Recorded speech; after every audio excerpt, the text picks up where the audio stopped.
I am sure by now you've read the story that was published in the Freelance Star on Saturday regarding the hell my family, specifically my son, was put through at Wilderness Elementary beginning in October. Adele did an excellent job telling the story in the context of my efforts now to advocate for change. You should know that I did not reach out to the newspaper. Adele reached out to me after the last school board meeting. I agreed to the interview because I know from experience that institutional change requires applying the right amount of pressure. It brings me no pleasure to broadcast my son's trauma for all to hear. As I shared with you via email after the last meeting, my goal is not to get you to do anything for my son specifically. He is doing much better. His teacher at his new school is wonderful. To this point, we've been able to work within the system to ensure that his needs are met. However, we have concerns about systemic issues related to the restraint and seclusion of special education students. These concerns aren't made up. A month ago, I spoke to you and shared with you that the SCPS policy on restraint and seclusion is out of compliance with the state code. I was told after the meeting that the policy was pulled for review. However, tonight there is nothing on the agenda for this meeting regarding restraint and seclusion.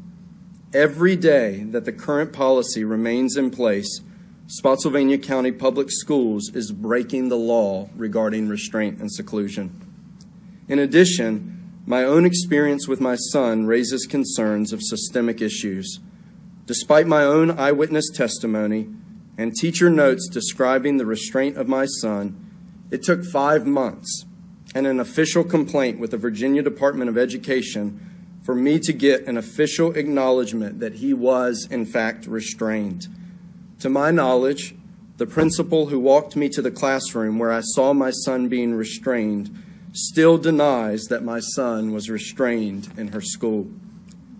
Since our story was published, I have heard from other parents and SCPS staff who have concerns related to these issues.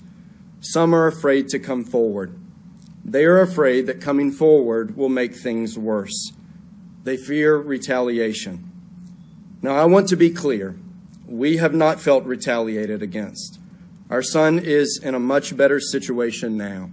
Our IEP meetings have been productive. To our knowledge, our son's needs are being met. But you have to understand, when a parent has a child that they send to school every day, and that child can't speak up if something is wrong at school, it's reasonable for a parent to be concerned. I am asking for a full outside review of the special education program in Spotsylvania County Public Schools regarding de-escalation training and techniques, restraint and seclusion. What are we doing well? What are we not doing well? Is our de-escalation training effective? Are we using the most up-to-date de-escalation techniques across our school division? Are we adequately staffed to meet the needs of our students and ensure that our staff has the support they need? How are restraint and seclusion being used? How often are they being used? Are restraint and seclusion being reported properly when they are used? And are appropriate actions being taken after restraint and seclusion are used?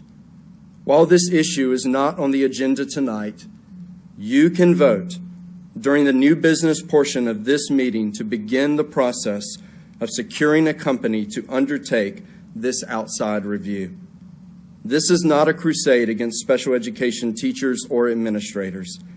As I have shared before, we have had so many positive experiences with special education staff in Spotsylvania County Public Schools. But we have concerns. We believe our concerns are reasonable, and we believe the best way for you to address our concerns is through an outside review. Our special education students and our staff deserve nothing less. Thank you so much.